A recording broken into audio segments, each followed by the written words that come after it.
go ahead and flip to the first slide if you can. Ooh, okay, I'm dangerous now, man. Let's see if I get it going. Do I have to point it anywhere? Good. Welcome to y'all. I picked that up. Okay. First of all, let me seriously, I want to welcome you all here today. This has been a long time in coming, and it's really enlightening to see that we got at least this number of people on a Tuesday evening after we had made a change in the venue and had to let everybody know. Okay, so I'm really glad to have you here. Also want to thank Torch Technologies for the use of the space. You guys came through for us, and we really do appreciate it. What I'd like to do now is, in opening this thing, I'll do a few introductions so you know who we're dealing with here. First of all, I'm going to go by what I call the order of importance, not to me necessarily, but to all of us. And that is James Ross Hickey on my end over here. He is our membership chair, so hopefully you will be hearing from him frequently. And hopefully you'll be referring a lot of your other ISC² compatriots to him as well. If you have any questions about membership for them or yourself, or for access to some of our internet resources, reach out to Ross. Okay?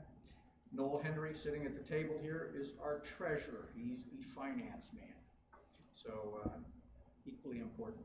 Okay? Jacob Schreiber is our secretary. Takes very good notes, great minutes, and he's been in the business for quite some time, so he helps keep us straight. And of course, I'm Charles Hummer. I'm the president, and I just work through these guys. But last and least of all is, once again, all of you. Okay. Welcome. Glad to have you here. This slide, I didn't know how to entitle this, so I said how we got from then to now. Okay. And that's just the bullet points. We started this some time ago, back in the winter of 2017. Okay. Boy, it seems like a long time ago now. But one of the first things that happened was we started talking around, and we said, where do you got to go if you want to go to an ISC² chapter? Okay. They promote it on their website. We're looking around. It's like, do I really want to drive up to Nashville for a meeting? Do I want to haul all the way over to Atlanta for a meeting just to get a CPE or something like that? There wasn't really anything over in Mississippi. I believe there's something potentially down in Florida, but that's a little too far to go. So there was a gap, okay? And it created a level of disappointment. Because I don't know about you, but we're seeing the community, or from my vantage point, that it's moving away from pure Security Plus into more the IAM 2 and 3 levels, where now we have to have multiple different certifications. However, ISC² has those covered. So that generated some more interest.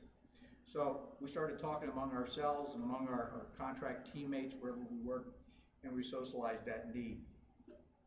And over a period of time, we grew some practitioner interest among like yourselves and myself. So that got us to the point where we started moving forward. We said, look, let's inquire with ISC², see what's going on. And found that there was no chapter in Huntsville. We knew that. But found that no one else had expressed an interest to create one. And we said, hey, this is Huntsville. This is a hotbed of cybersecurity here. We got everything going on. Commercial. We got government, we got developing companies that are doing stuff for the government. We got cybersecurity going on a lot, and there's a lot of growth to this thing as well. So we did petition them, and we wanted to create a new Huntsville. I say Huntsville, but actually our coverage area is all of northern Alabama. So we cover all the way down to Tuscaloosa. So at their suggestion, we convened a chartering meeting with included all of 15 ISC² members. I got titled those as members in good standing, right? Make sure you pay your dues.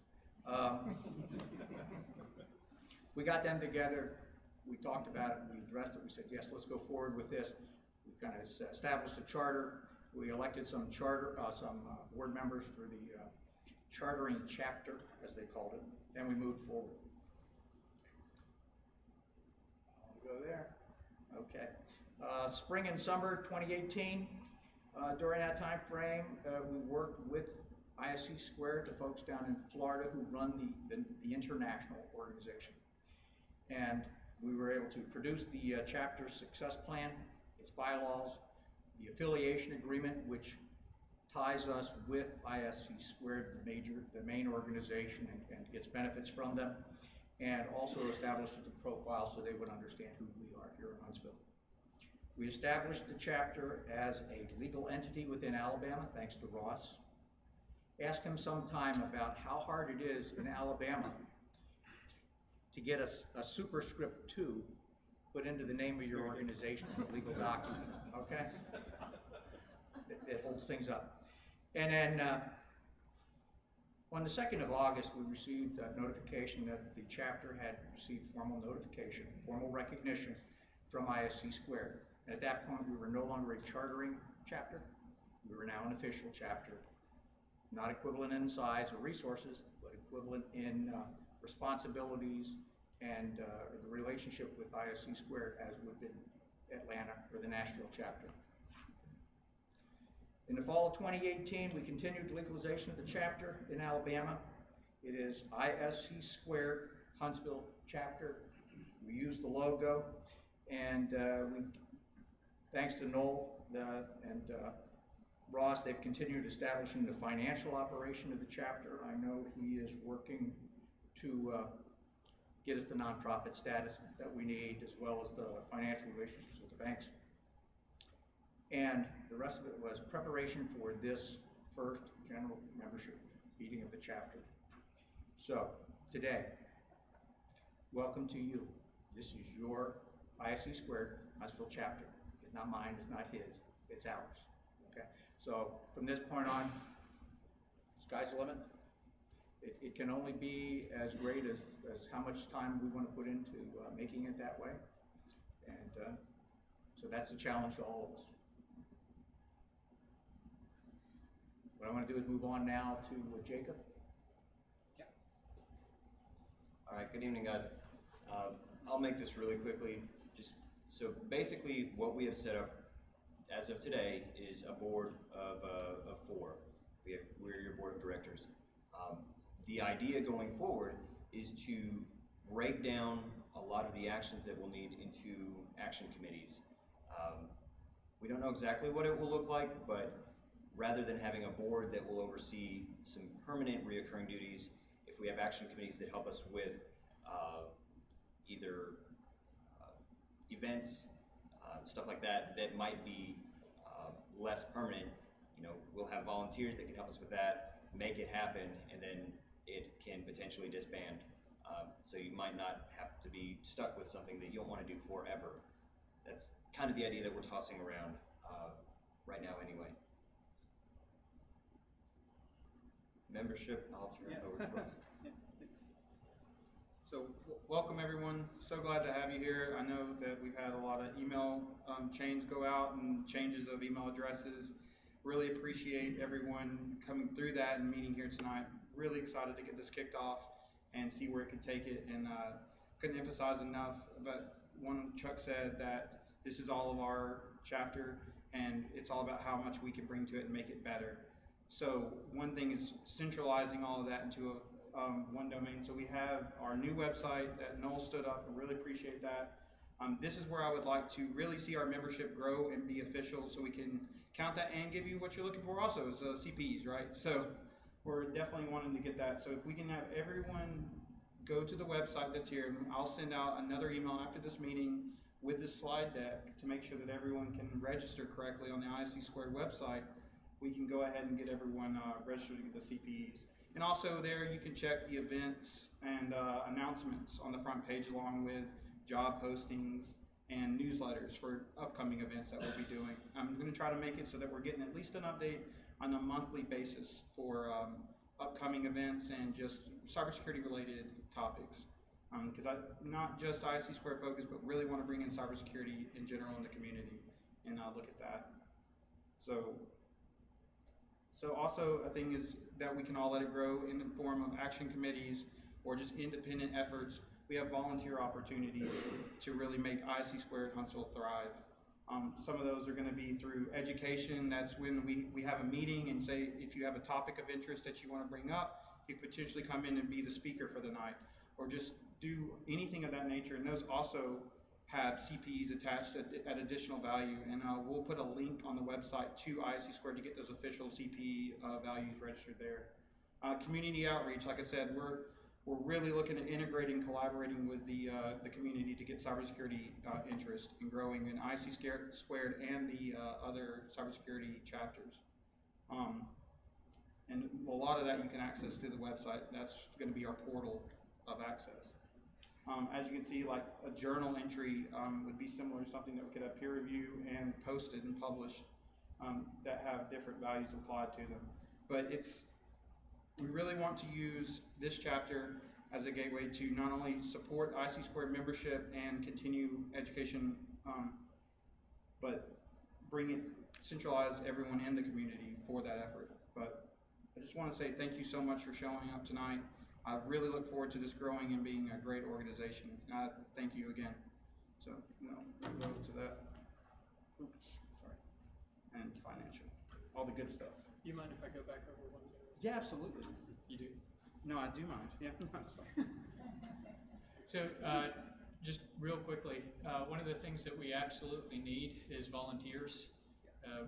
Something that we've learned very quickly and very early on is that we're not able to do everything that's needed to be done here. With the website, I've managed to get something up in WordPress, and it's operational.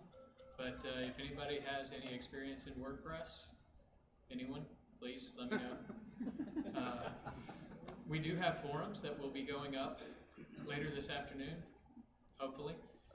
And those forums will start off as suggestions for action committees to be suggested and the board to review in order to come forward as official recognized Huntsville Chapter action committees. The journal that Ross was mentioning, we do have a scholarly journal set up. It is registered with an ISSN number and published to, or expected to be published to all of the scholarly journal repositories. Our first publication is going to be in January, and the submissions will start tonight. We have a portal already set up. We need editors, we need peer reviewers. Every single article that gets submitted has to be reviewed by an editor who will get CPEs, every single person. It will have to be peer reviewed by at least 2 different people. Both of those people will get CPE credits. And of course the author will get a massive amount of CPE credits according to ISC². Okay, the other thing that we're in dire need of is money. So, in case you weren't aware, it's actually really expensive to do anything good in the United States and in Alabama. We've gone through these forms and had to pay, several forms several times in order to get everything legal and everything set up. Our 501c3 status is still pending. We're hoping that that comes in next week or the week after. For corporate sponsorships, we are creating a tiering plan at the moment. We are not able to accept those at this time because we are waiting on the 501c3 status. But as soon as we have that available, it will be on the website. And if you have any questions or have any leads, please forward that information to either Ross or myself. Both of our contact information will be available on the website. Personal contributions. If you'd like to make a personal contribution, I can take those tonight. I can take cash, credit, whatever you'd like to do. Additionally, on the website, at the very bottom of the page, we have a Patreon link. If you would like to become a monthly patron of the ISC² Huntsville Chapter, you have the ability to go in there, sign up, and forget that you ever started donating to us. We also have a PayPal link at the top of the page so that you can make a one-time donation if you prefer to do that through PayPal. But again, I will be at the back of the room tonight accepting donations in whatever form you want to make those. I'll speak to that. All right, guys, so this will just be a teaser. So this is something that we're going to pretty much unashamedly say that we stole from the ISSA chapter that's also here in town.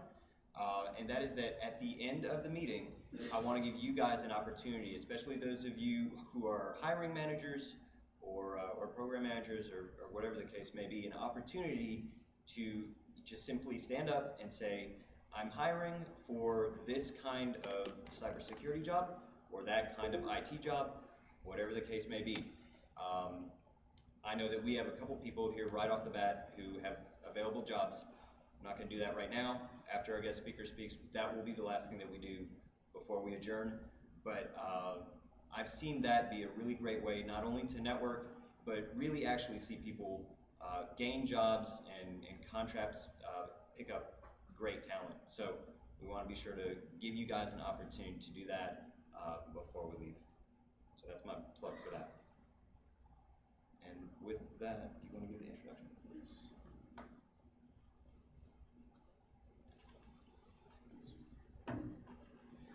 Okay, for our guest speaker this evening, we have Mr. Marc Sachs.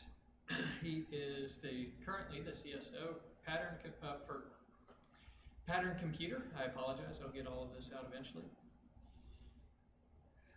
He's a former White House National Security Council presidential appointee under President Bush, and the first Department of Homeland Security cybersecurity mission area leader. I'll let you take it over from here.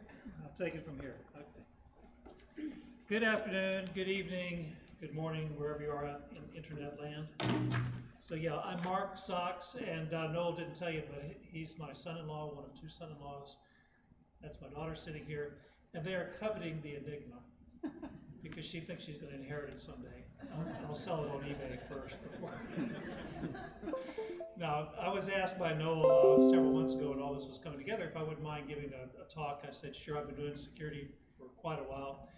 And I was thinking, you know, this could be one of those boring, what did I do to get where I am today kind of things, and what can you learn from somebody who's been down this path? And then it occurred to me, nah, we'll save that for your second meeting. Somebody else can come in and do that one. Let's do a fun talk on something that most people are kind of interested in, which is these cool old crypto devices, these Enigma machines. How many of you have seen an Enigma up live? A few of you, good. So tonight when we get done, this is not the door prize. It's not, you know, but you're welcome to come up, take photographs with it, play with it, make the little lights blink, whatever you want to. These devices are all about 80 years old, the few that survive, and it's actually good to use them because they're mechanical and the little parts inside actually need to be worked. Unfortunately, if you go to a museum and you see one sitting behind glass, it's just sitting there rotting.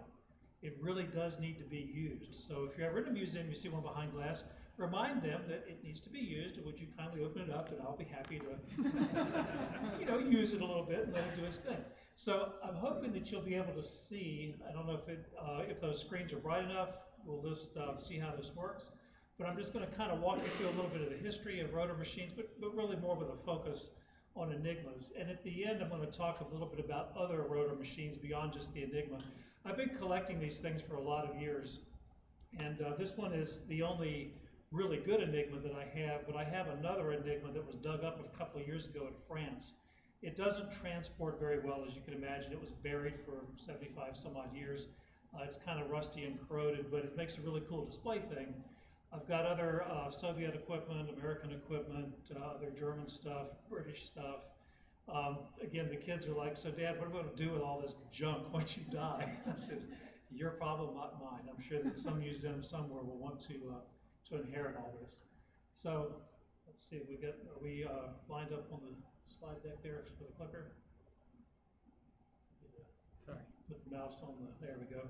If you move the mouse off of there, it won't advance. The history of mechanical ciphering probably starts in the late 1700s, although you can make a case for what the Romans and the Egyptians and others were up to thousands of years ago. But our story really starts with President Jefferson, who before he was president, in the late colonial era, was kind of playing around with, most of you might know Jefferson was a technologist in his day, and he was playing around with some ideas. Came up with what we commonly call the Jefferson cipher. It's a wheel-looking device. You see it in the upper right-hand corner of the slide. There's only one known version of this, an original that exists, and you'll find it up in Virginia. If you go to Jefferson's home, there are plenty of replicas that have been built. What's really interesting is the US Army used a similar device through World War II. I've got one of these up here. It's made out of aluminum. When you come up afterwards, if you want to play with it again, not a door prize, so please make sure it stays here. But this was developed by the Army. The Navy had a similar device, and it is exactly based on what Jefferson had come up with in the late 1700s. We use these technologies. There's no electrons inside of this. It's a pure mechanical device, again, through World War II. So that kind of shows you pre-computer, this stuff was very manual, very intensive, very, very slow. That's sort of why the Enigma and others came along, because radio, as it came of age right after 1900, began to make these old things rather obsolete. There were wheel ciphers used in the Civil War, these cylindrical cipher devices, other things, other mechanical devices. I've got a few more of those at the house that look like slide rules that you move around. But as radio came of age, trying to use these things, you just couldn't keep up with the speed of radio. Telegraph, of course, had come out in the 1800s, was well known in the Civil War, but telegraph messages were fairly slow, fairly easy. These devices would work well on telegraph. But when you started hooking up teletype machines and a faster speed, you needed to have faster ways to encrypt. So right after World War I, 1918, 1919 timeframe, these devices began to appear. 4 independent inventors came up with a way to do encryption using typewriter machines and little wheels and things that would rotate inside. All of them work more or less the same way. None of them require electricity except for a battery to operate a light bulb at the most. So there's no motor inside, no relays, nothing like that. It's just mechanical contacts to make a light bulb light up. But in some cases, it was just essentially to fire a pen or put some type onto a typing machine. Again, all 4 developed independently of each other, but they all worked pretty much the same way. The Enigma, which we'll talk about from here going forward, was one of those 4 devices developed by a gentleman named Scherabus, was his last name, a German. And in the 1920s, they began selling these devices mostly to businesses who were concerned about their transactions being visible to the communication system. So if somebody was going to call in an order over the telephone or use telegraph or use the wireless, they didn't want eavesdroppers listening in on the orders. They didn't want to hear about the financials. They didn't, because competitors could gain an advantage if you could hear what your competition is talking about. So in the 1920s, the idea of encrypting messages by businesses started to really take off. Imagine today, everything we do on these little phones is encrypted. From voice to video, data, it's just built in. Even if you add extra encryption on top, that's fine. But we don't even think about it anymore. It's just a built-in thing. Websites, if you go there and it's not HTTPS, you wonder why not? Why don't you have encryption turned on? We kind of take it for granted. But 100 years ago, in the 1920s, this was beginning to come of age in businesses. And so the mechanical devices were being bought up, and the Enigma machines were actually used here in the US by many businesses. Well, as the Germans started to come into power, and I'll walk through this in just a moment, the Germans said enough of this commercial use, we're going to take it over. So I'll get back to the Germans in a moment. The way the Enigma works, notice the layout is not QWERTY, Q-W-E-R-T-Y, like we have here in the US. It's a QWERTZ, Q-W-E-R-T-Z-U. It's the European layout. Other than that, it's still 26 characters, just like we have 26 characters in our alphabet. But also notice there's no numbers, there's no space bar, there's no punctuation, just 26 letters. The way the Germans got around this, of course, is they would spell out the number using characters. They didn't worry about punctuation. The messages were short enough that it was obvious if a period or a comma or a semicolon was there. It's kind of like when you're sending telegraph messages in the old days, you really didn't worry about punctuation. Machines that came along after World War II began to add punctuation. I'll show you an example of a Soviet machine that had multiple character sets, punctuation, letters, a whole bunch of things added into it that wasn't there before. When you work in an Enigma machine, when you push down on a key, essentially it just closes an electrical path. There's batteries inside. Power goes to the keyboard. When you push down a key, it closes a connection. Power then continues on through the rotors, ultimately lighting a light bulb. So if I was to press, say, the L key, the Z light bulb might light up. And what that's telling me is I write down the letter Z. That's the encrypted version of L. When I release it and then push down another key, the rotors will move one notch and another light bulb will light up. Well, if I went, for example, L, L, L, L, you'll get a series of different letters because as the rotors move, it's going to light up different lights. It's really kind of a very simple idea about doing encryption, very, very powerful. I'll show you some of the math behind this in just a moment, but it's almost as powerful as what you get on these guys, but a whole heck of a lot slower, and it's all mechanical versus being done within electronics. And if I need to speak up because of the rain, just tell me. I'm going to assume that we're doing okay. All right, great. So on the front of an Enigma is a plug board. Now this was something that the German military came up with. The original Enigmas only had the keys and the rotors. I'll show you the rotors in just a moment. The Germans, or the military, decided to add a plug board in the front. Essentially what it does is allows me to convert any key, any letter on a key, into another letter.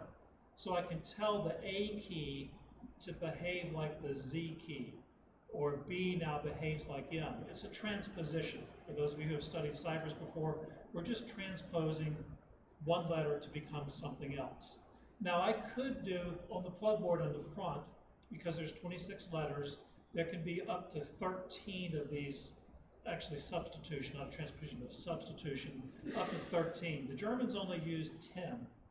The reason for that is they mathematically figured out that the science behind this doesn't make it stronger if you use all 13. It actually starts to go backwards if you use 11, 12, or 13. You lessen the amount of encryption because you're cutting out the number of guessable combinations. And they found just by trial and error that 10 was the strongest. And if you go to 11, you weaken the encryption. 12 even weakens it more. There are a lot of mistakes that the Nazis made. I'll show you some of these in just a moment, but that was one that they actually got right, that their mathematicians figured out, only used 10 of the 13 possible plug boards. The rotor was the real secret behind these devices. Give me just a moment. It's kind of fun to just pull it out and show it to you. And I know there's people online who would like to see this.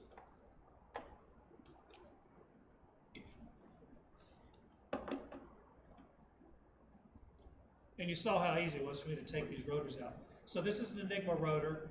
Each machine of this version used 3 of them at a time out of a possible 5. So I have a box back here in the back that has the other 2.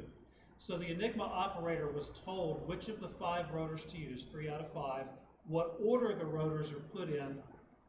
In this case, it's numbered 1 through 26, but it could be alphabetical A through Z. So there's a starting number, and the whole thing can rotate on itself. So there's 26 potential positions. Mechanically or electrically, the way it works is on the front side, there's a set of pins. On the back side, there's a set of contacts that line up with the pins of the rotor right next to it. And so as the current starts with a key press, it goes to the plug board, then it comes to a series of the 3 rotors. And with the rotors, power comes into the first pin, hits the first rotor, and inside the rotor, a pin, say up here, might connect to a piece on the bottom. So each of the 26 pins on the front are connected to one of 26 contacts on the back. All 5 rotors are wired differently. And this was a huge problem for the Allies, as you can imagine, is which of the 5 rotors, in what order, what's the rotation, and what do the pins do? Now, a shortcut, and lucky for the Allies, was the 5 rotors I could choose from were the same 5 rotors across 30,000 Enigmas. They had to do that for encryption purposes, for encrypting and decrypting, because it's symmetric, and you want to be sure that you're choosing this, like rotors 1, 3, and 5 at starting positions 5, 15, and 20, for example. Everybody has to have the same rotors wired the same way. So what this meant for the Allies is if you could figure out which rotors, which starting position, plug board, and also how do these things get lined up, once you figure it out for one message, you're good for all messages, because the entire army all used the same starting position for their rotors for every message. And this happened for a 24-hour period. Now we may look back and through our long noses in 2018 and say that's the stupidest thing in the world. But you got to remember, in encryption, some of you who've taken crypto courses, the strength is not in the device. The strength is in the key and protecting the key, right? You've learned that in various classes. So the Nazis knew that. They knew that it was really all about protecting the key, not know so much the machine, but they also knew the complexity of the machine was something they had to protect. They didn't really want the Americans to get a hold of the machine. The key, of course, is the series of the rotors, the starting positions, the plug board. That is the key per se. Now they had to keep that key in place for 24 hours because changing the key is very, very hard, as you can imagine. By the way, there was a different type of, this is a 3-rotor machine. There was the 4-rotor machine you've probably all heard of. This is what the Navy used. The 4-rotor machine literally just added a 4th rotor off the side. But for the Navy to talk to the Army and the Air Force that used 3-rotor machines, they had to put their 4th rotor in a neutral position. When they would do that, now we use the same technique to crack the 3-rotor version, and you only have 26 guesses, literally, for the 4th rotor. The Nazis didn't think about that. And so if we ever caught them communicating between a sub and the Navy and somebody on shore, the Army and the Air Force, and we already had the Army or the Air Force key, it was real easy to figure out what the Navy key was. Kind of neat. But these are the little shortcuts they came up with at Bletchley. The other part of the rotary system is what's called the reflector. So the rotors, sitting in their little holder, then connect to a reflector on the back end of it. What the reflector does is as the power comes through and makes 3 substitutions, it hits the reflector, which does another substitution. Then it goes back and substitute before going back to the plug board. So if you think about it, there's actually 9 substitutions happening here. The first one on the plug board, 2, 3, 4, 5, 6, 7, 8, back to the plug board for number 9, and then it hits a light bulb. So that's 9 changes to the 26 power times 3 out of 5 different rotors times 26 possible settings. See where I'm going there? That's a pretty big number, if you can imagine, in terms of trying to do how big is this actual thing. So the light bulb panel is pretty straightforward. It's just a series of little 4-volt light bulbs on the front. Not any big deal. They're like little flashlight light bulbs. The Germans had a drop-in 4.5-volt battery that you could, back in those days, if there was such a thing as a Radio Shack in Germany, you literally just go buy the Radio Shack. Today what I have inside of there is just a little small plastic holder and a couple of D cells. And so that's taking place of the old 4.5-volt battery. It helps the light bulbs because the light bulbs are hard to come by. They're not something that you can just buy in any store. Their special bulbs are actually a little shorter. You'll take a look when you come up and see this. And so by running 3 volts through it, it preserves the light bulbs so they don't burn out as fast because they're not that easy to come across. This is the original 1918 patent. You can pull these from Google. You can do a patent search and you can actually see the wiring diagram of what they came up with how it worked. But since that's so hard to read, let me just show you a little simpler diagram. As you can see, the battery over on the right-hand side, current going through the keyboard, down to the plug board, from the plug board up to the rotors, through the reflector, back through the rotors, back to the plug board, and ultimately lighting up a light bulb. Very simple design, not much to it. The rotors rotate like an odometer, so anytime I push a key, the rightmost rotor will step once. It has to go around 26 times before the middle rotor will move once.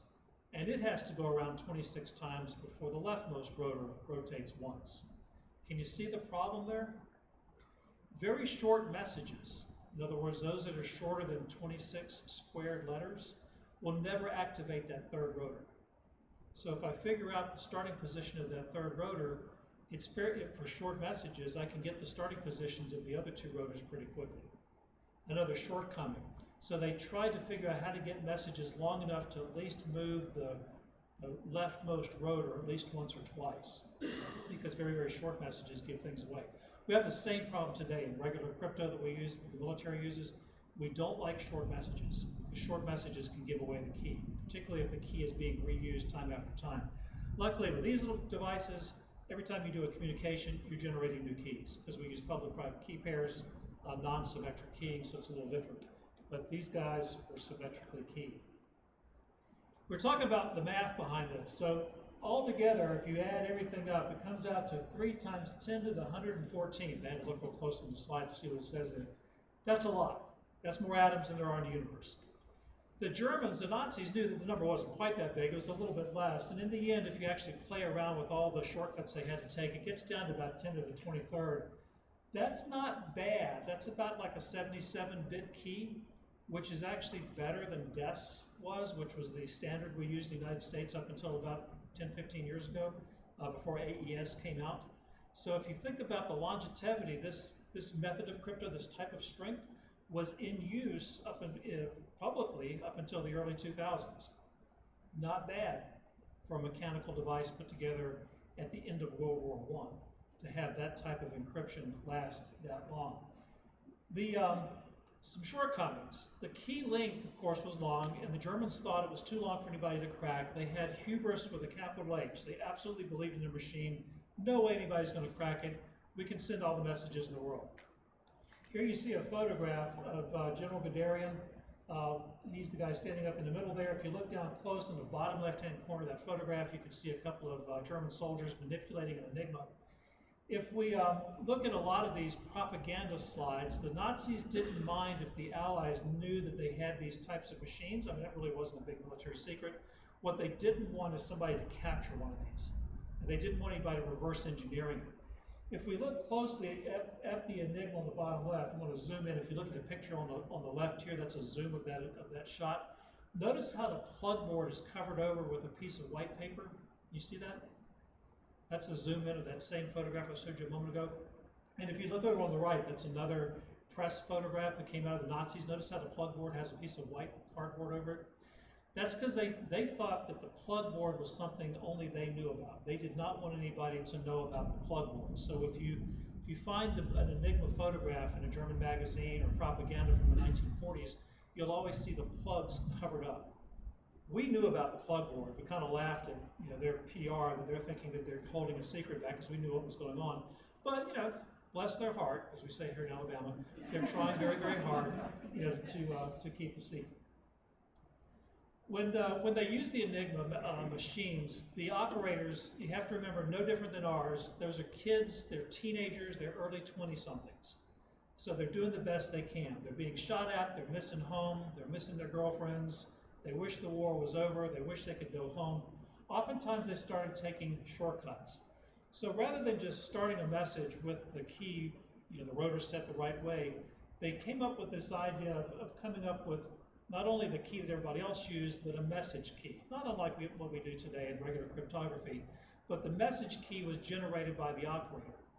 And oftentimes they would use shortcuts, like you would use Heil Hitler as a shortcut, or some other German phrase. Some operators use the name of their dog, some of them use the name of their girlfriend. This sounds like the same problem we have today with passwords, where people come up with commonly guessable passwords. The operators, again in their teens and early 20s, were coming up with their own little shortcuts they could remember, that they could tell their buddy, hey, I'm going to use Heil Hitler. Okay, got it. I'm using Heil Hitler too. Well, it wasn't too hard for us at Bletchley Park to figure out what these little shortcuts were, and that helped us with the cracking of the Enigma. So a lot of shortcomings that the Germans were doing helped us. Now, if you watch the movies and you believe what Hollywood says, you want to believe that all this happened at Bletchley Park in the 1940s, just outside of London. There was no prior art at all. Well, it turns out about 10 years earlier, in the early 1930s in Poland, 3 mathematicians were the first to actually crack the Enigma in the sense of working out how to crack these codes. Why Poland? Well, if you remember the 1920s, these machines were being used worldwide, being sold to businesses, and the Poles were using them like everybody else. When the Nazis came to power in the early 30s and they locked it down and said, we're not going to have these Enigmas being sold any further, the Poles, very smart mathematicians, realized, this is going to be a problem because we've already been intercepting and listening to what the Germans are up to. If they're moving to a new form of encryption, we won't be able to do that. So working through the French intelligence, they were able to obtain from a German officer 2 Enigma machines, 2 early Enigma machines in the early 1930s. Got them back to Poland and then built models of them inside of a research center there. We're able to actually correctly figure out how to reverse engineer and how to mathematically calculate the keys. Now they were doing this all on big sheets of paper, big large spreadsheet type things.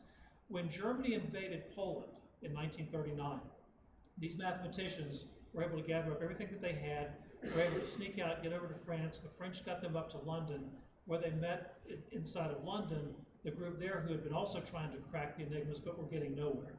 This is where they met Alan Turing. This is where the story usually picks up if you're watching the movie versions of it, but the Poles had a 10-year head start. And all that knowledge was given to Bletchley Park, which is where everybody, very famously understands was cracking the Enigma, but they built upon the work that the Poles had done. That story now is starting to come out as more people are becoming aware of what's going on.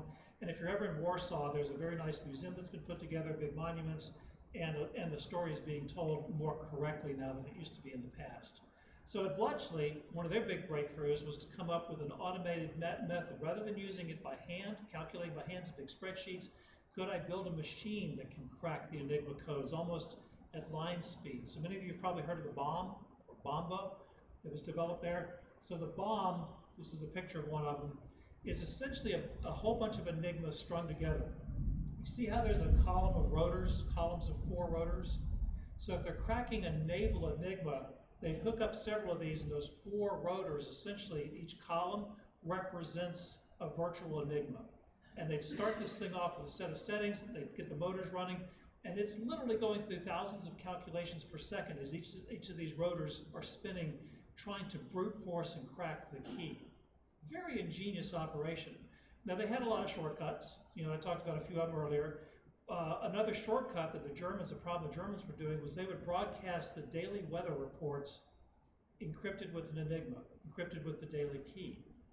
Now if you think about known plain text, a weather report tends to start off the same way with the air temperature, the humidity, wind speeds, things like that. It wasn't too hard for the Americans to figure out what the format of the weather report was, and all we had to do was wait for some bozo in Germany to transmit the weather report encrypted, and we probably had a good guess about the known plain text. We would set the bombs to where we think we're pretty close to the settings of the rotors and let them roll. Sometimes they might find the right settings in a matter of minutes, sometimes it might take a few hours, but once it was found, those settings were good for the entire 24-hour period, from midnight to midnight, for every message encrypted by the enigmas. That's pretty cool. Across the top, you see the fan units up there. Later versions of these, they started putting vacuum tubes up there.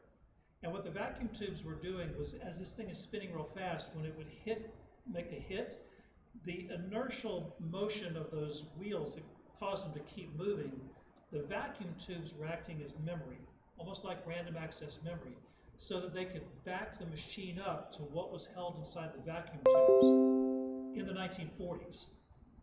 RAM, as we know it today. A lot of this is what drove the computer explosion in the late 40s and early 50s, building what we have. So let me start wrapping this up a little bit. Most of you are probably very aware of what happened in the Atlantic with the U-boats. If you've seen the movies, as we're cracking these things, we're figuring out where the U-boats are.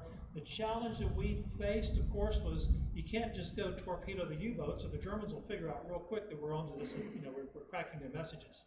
So if we knew where a U-boat was, we would fly a plane in nice and low.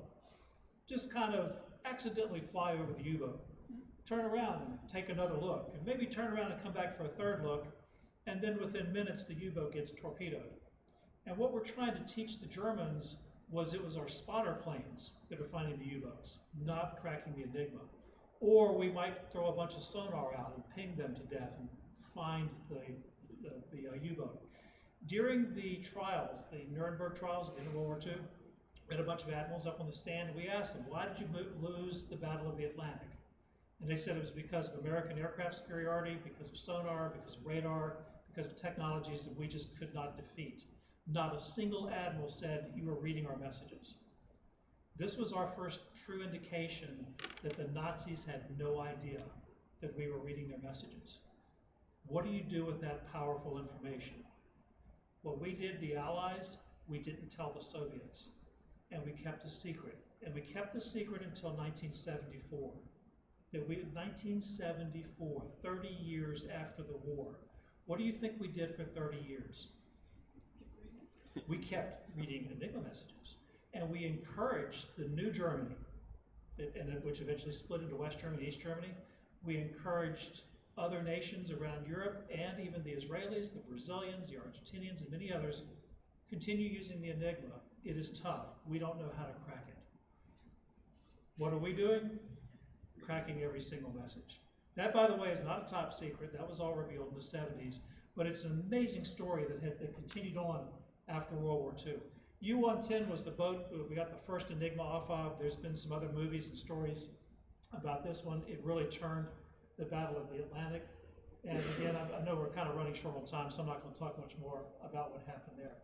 So as I was mentioning earlier, after World War II, we encouraged other countries to keep using the Enigma so we could keep cracking their messages, wink, wink, aha. And it turns out it wasn't just the Enigma. We were starting to figure out how to crack other rotor-based machines, and we didn't tell anybody.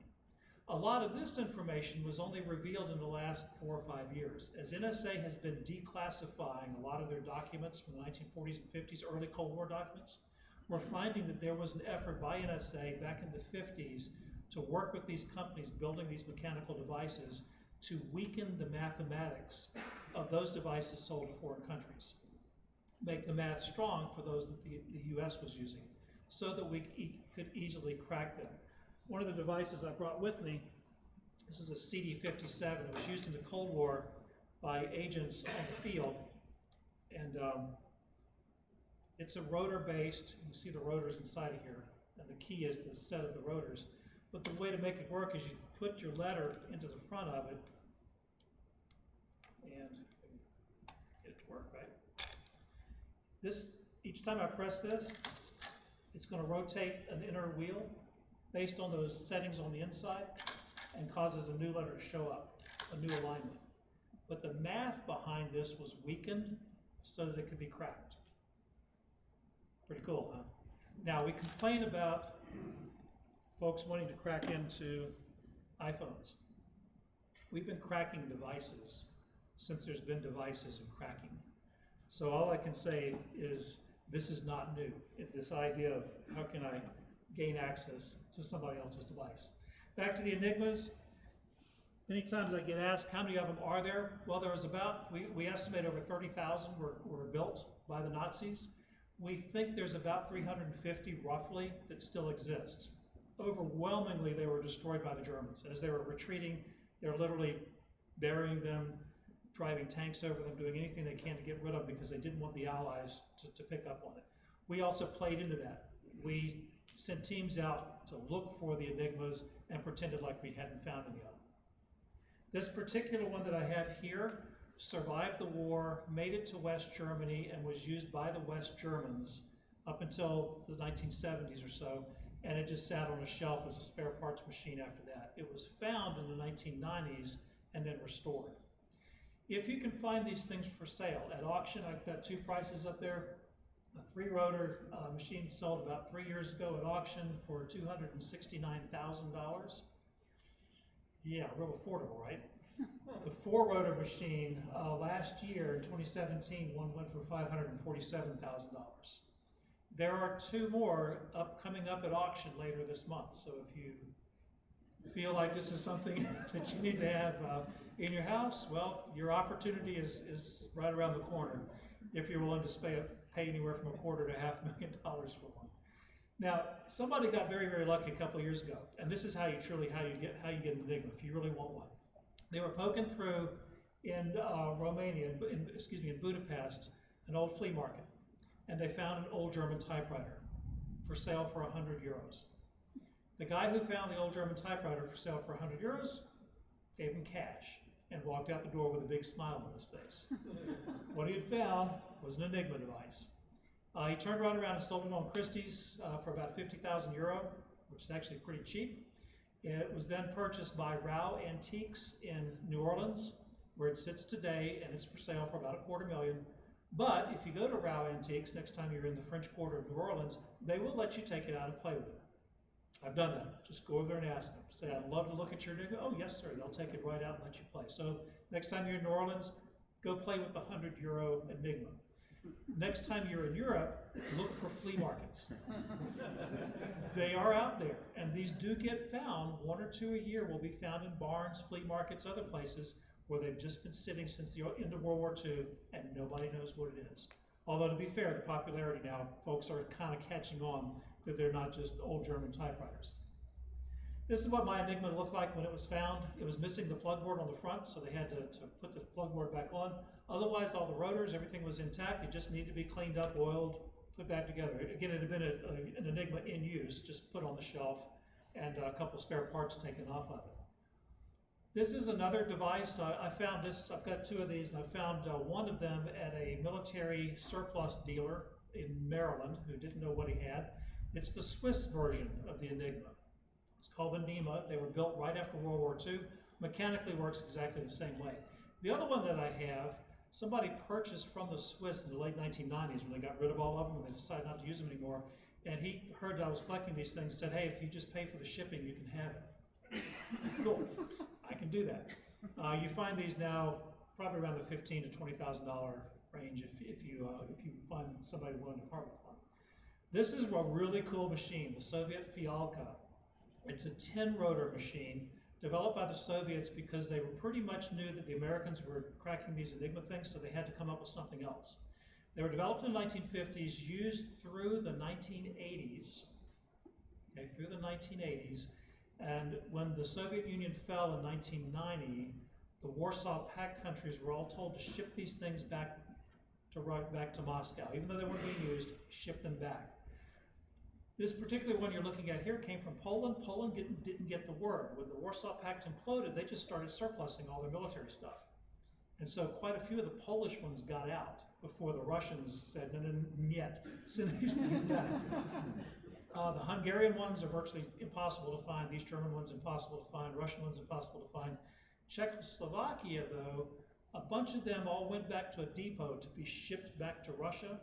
Rather than shipping them to Russia, they said, now let's just make a big pile of them, put some gasoline on top, we'll burn them up, and they'll all just melt down and we'll just bury the remains. So the officers stood there as the NCOs lit the fire, then the officers went off to get their vodka, whatever they did, the NCOs quickly put the fire out. And rescued from the bottom of the pile dozens of them that had just gotten wet from the gasoline but never burned. Then put the pile back together and finished the burning. So when the officers came back, the pile was smaller and slowly burning down. They then went off and sold all those. So there are a few Czechoslovakian ones available. This is the fun of crypto collecting, is the story that's behind it. The device on the left is the power supply. It is Tempest ready. Does everybody know what Tempest is? In the 1950s, the Soviets were already building Tempest-proof power supplies. We didn't figure this game out until the 1960s. They were well ahead of us. Tempest being, if I monitor the power lines, I can tell which keys are being pressed because there's the smallest amount of difference when you're running these mechanical machines in the power supply. So they were ahead of us in this game, and you can only imagine what intelligence they got from us. Here's some other small rotor devices. The CD57 upper left, that's this little guy I have here. The other ones are also out of my collection, other little small handheld devices that have been produced over the years. The ones that are labeled Hagelin are definitely all been backdoored by the NSA. This again was revealed in the last few years as NSA has been declassifying documents. If my talk gets approved at RSA next year, I'm going to do a talk on how the backdooring worked, the math behind it, what the deals were, and this is of course if NSA approves it, but they have to approve it because it's all public information anyway. But we got to play the little game there. And then the last device, this is a TC55, also a Hagelin. It is an 80-pound monster that sits about this big if I put it on the table, and it's designed to work with teletypes at line speed. It's the last of the mechanical crypto or cipher devices. There's no electronics inside of it. There's a couple of vacuum tubes just to keep the thing steady, but everything's done by relays and movable rotors. It's still amazing that we were producing these as late as the 50s because computers were starting to come of age. Today, it's all computerized. These things are just museum pieces, but the story behind them, as you can imagine, is fascinating. This presentation I've been giving to you is largely taken from a presentation you can get from ciphermachines.com. I modified a little bit to show some of the devices I have, but if you want to download it, you're welcome to do that, or no, you can make this one available for download for this group if you'd like. I'm gonna stop at this point, turn it back over to Mr. Chair, and when we get done, if you wanna come up, take a look, take a picture, play, please feel free to do so. By the way, bringing this through the airport is a lot of fun. I live up in Northern Virginia, and going through TSA as it goes through the x-ray machine, every now and then the x-ray operators, you'll see them kind of rear back, and I always say, do you know what you're looking at? And most of them are like, I have no idea. But I had one guy who's like, is that an Enigma machine? I said, yes, it is. He stopped and he said, close it down, and had the line, who's all irritated at me now, go over to another x-ray machine. Because he wanted me to take it out, he wanted to pose with it, get his picture taken, call his buddies. Yeah, so that's part of the risk you run. This is a picture of me sitting in the Atlanta airport. Oh my goodness. I couldn't resist. You got to pull, and nobody knows what they are. People will walk right by you, and you're sitting there, doing your email on your Enigma. They have no idea, just completely clueless. All right, folks, thank you very much. It's been fun. Good luck with this new chapter. This is really cool. You guys are going to have a lot of fun as the years go by. Back over to you, sir. Thank you.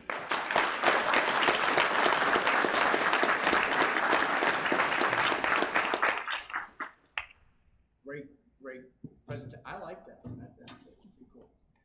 And I'm not a crypto guy, but I did like it a lot. Ladies and gentlemen, that pretty much brings us to conclusion of the session. However, I do want to remind you, as Jacob had pointed out, please feel free to hang around, network with each other, network with some of the folks representing some of the companies as well.